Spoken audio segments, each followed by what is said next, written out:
ladies and gentlemen. This is Alex Very, Global PR and Communications Manager for Mad Catz. And we're back here taking another look at Saitek. We're down here in a Bristol development facility. You know, and the great thing about this place is it's a gadget freak's dream. If you're into your gadgets and gizmos, you know, just walking around this place, every room has something different. It's amazing to see. So we're here to see, once again, my good friend Richard Neville. Hello there, Rich. How are you? Hey, Alex, you all right? Yeah, I'm good. I'm good. And now I've asked Rich to set up the ultimate flight sim setup using and displaying all of our new ProFlight range for us. And I mean, holy cow! You know, it's just breathtaking. I think the word awesome is used a little too much here in this industry, but frankly, this is just freaking nuts. It's quite incredible. So I'm kind of lost for words, which is a first for me there, Rich. Rich, do you want to just talk us through what Saitek ProFlight equipment we're using here? This is our ultimate setup, right? This is the full setup that we first envisaged a couple of years ago now, actually. When we first designed the yoke, we kind of thought about what we might want to add on to it as well. So the yoke came first, but when we built it, we made sure that there were little mounting points on the top of it, so that we could put things like, we've got the ProFlight Instrument Panel here. There's 6 of them, in fact, to show all the different instruments that we're supporting. So just stopping you there. So these are the brand new ProFlight Instrument Panels. This is a brand new product that's just launched, ladies and gentlemen, and it's not one big piece. It looks like one big piece here in the setup, but they're actually sold individually, and you can mount 6 of them together. Is that correct? Absolutely right. Absolutely right. Okay. So we've actually set up 6 of them. And you connect it, so we're playing Flight Sim 10, is that correct? Flight Sim 10, yeah. Okay, and when you hook the instrument panels up to Flight Sim 10, you can actually choose what you want to display on the instrument panels. Yeah, I mean, if you only had one instrument panel, then you'd still be able to see all 6 of the displays. You'd just be able to switch between them by pressing a button. So. Right, so you can toggle through all the different outputs that the game has to display, and actually choose what you want to display. Yeah, obviously the more panels you add, the more instruments you can see simultaneously. So the great thing about that is that you can actually scale it up.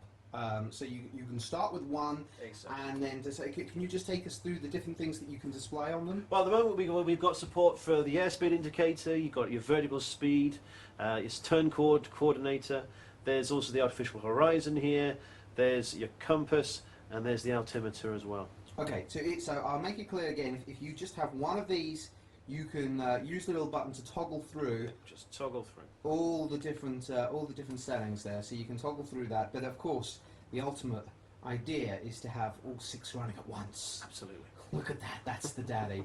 So that's brand new. That's in the shops now, right? That's out now. Okay, so that's out now, ladies and gentlemen, and that's the Saitek ProFlight Instrument Panel.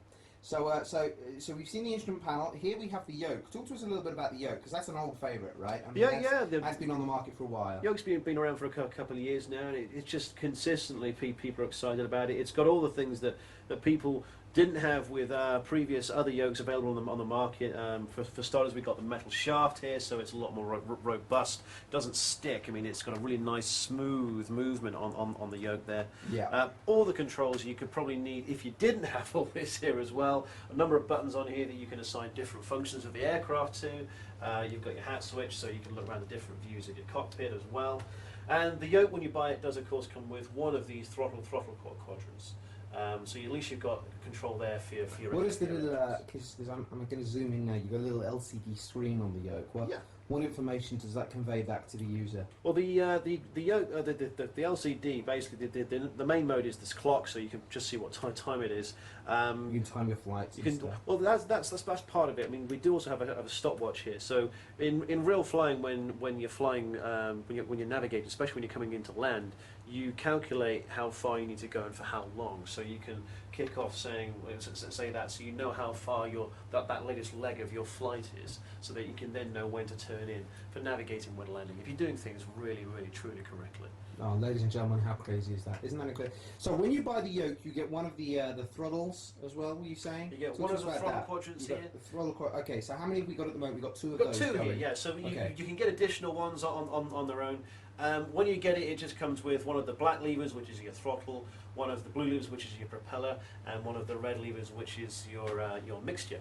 So what we've done here is obviously we've added another throttle quadrant onto the side. So we've configured this for a twin-engine aircraft that we're flying at the moment. So we've got the twin engines, each having their own throttle, propeller, and mixture controls. Okay, this is just insane. Talk to us about the pedals. I can see your feet here as well. Yeah, okay. I mean, a lot of people. this is the thing. Obviously, if you're flying an aircraft, if you want true realism, you need to have rudder control. I mean, flying an aircraft, it just really isn't the done thing if you do not have rudder control there. So we've got the rudder function, obviously, is for sliding the pedals back and forth like that. And each of the pedals has its own axis when you press it. So that's the wheel brakes on the aircraft, the left and right wheel brake. The other nice feature with the pedals is that down here you've got the tension adjuster. We can dial that right out so that actually the pedals are quite light and easy to manoeuvre, or you can dial it back out to give it a bit more tension, which a lot of people say it makes it feel much more like a real aircraft, like you're really pulling on wires in a real aircraft. Wow. That's almost doubling as exercise equipment. Exactly.